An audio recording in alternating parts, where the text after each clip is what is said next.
بسم الله الرحمن الرحيم.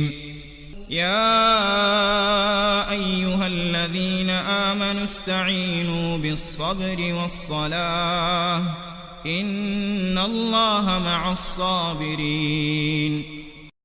أفضل علاجين عند نزول المصائب والهموم هما الصبر والصلاة، فقد ذكر الله تعالى الصبر في القرآن أكثر من 100 مرة في 45 سورة، كلها تؤكد معية الله ومحبته ونصرته للصابرين.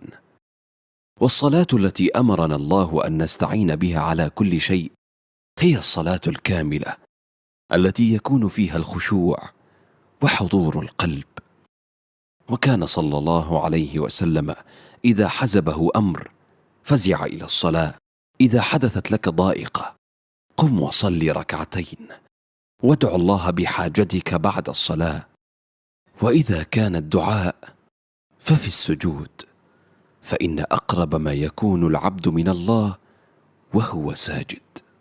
قال رسول الله صلى الله عليه وسلم: من قرأ حرفا من كتاب الله فله به حسنة، والحسنة ب10 أمثالها.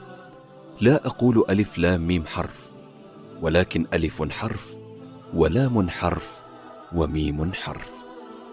رواه الترمذي وصححه الألباني.